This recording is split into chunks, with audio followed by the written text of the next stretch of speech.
unlike all the other comics, I perform around New York City. Hey guys, how's it going? Yes, there's so many of you. It's like being at a camp dinner or something. It's fabulous. So, does anyone here just wish that they could go back to the good old days? Like just the nostalgic good old days? No? Nobody? Y'all love it right now? Perfect. Great. Well, I, for one, am very nostalgic, and I often wish that I could go back. But recently, I realized that it's true what they say about the rose-colored glasses, that we look at history through rose-colored glasses, because I revisited the dating show Love Connection. There's another show? There's a murmur. There's a hug. Who knows the song? Da, da, da, da, da, da.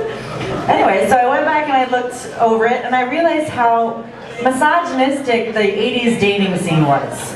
Like, I didn't realize it when I was a kid watching that show, but when I looked back at it, I realized, like, the discrepancy between the female and the male contestants on that show is so vast. Like, the male contestants, like the female are way more overqualified. Like, it could be like, Yvonne is a PhD student at Stanford with a minor in early childhood development, and Jason is the maintenance supervisor at his mother's basement.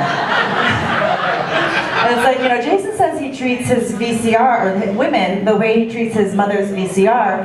He just gives it a good smack if it stops working. It's like, oh my God, I think that's like an actual quote from the show. Or it would be like, Maria is a registered nurse from Downey, California, and Pedro is an unregistered sex offender from the city of Industry. It's like, at least register yourself, Pedro. Right? Yes. I think that would be so altruistic if a sex offender was just like, yeah, it's gonna happen. Let's make it official. Guys, I'm registered. Oh boy. So I'm single. I know, I love it too. And I live alone, and I love living alone, but the only thing that gives me pause about it is, you know, besides not being able to be like, does this outfit look okay? I mean, obviously I live alone, right? Arrest the cat. But is that there's a certain danger to it. Like, what if something happens to you, right, while you're alone? Like, I was in New Orleans when I lived there, and I was eating these cling peaches. You know, the slippery ones and the heavy syrup? She knows. Yeah, you guys know. Those slippery peaches. And one of them went down my throat without my chewing it. And it just expanded the actual circumference of my trachea. And I was like totally panicked. I didn't know what to do. I mean, there was no way to access it, so I ran to my kitchen and I just hurled myself against the counter and I gave myself a Heimlich. And out of that, thank you for laughing at that, sir. No, but really. But out of that terrible, traumatic experience came an idea for a product. And I want you guys to let me know what you think of it. All right, it's for people who live alone, and it's called the Heimlich. It has a nice, ring to it. And so it's a pair of mannequin arms, like male mannequin arms, that I might get from like a Genghis formal wear that's going out of business or something. And you mount them to the wall, and if you need a hug, you press a button, it gives you the hug. And God forbid, if you need the Heimlich, it'll do that for you.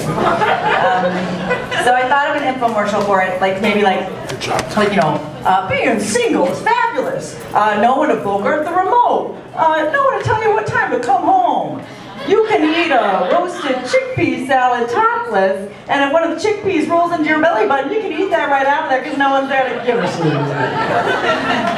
Say you had me at hello to the Heimlich, the mountable arms for singles that give you a gentle hug or help you not to become dead with various cats eating your face and body. I think it's ready for prime time. The only thing that gives me pause is that what if it malfunctions? Like, what if someone just needs a hug, and they press the button, and then it's like violently giving the Heimlich maneuver? Or far worse than that, what if someone is actually choking, and they need the Heimlich maneuver, and they're like, and it's like, oh, you had a bad day, bring it in. Anyway, so I can't have that on my conscience. You guys have been fabulous. Hug each other. Bye!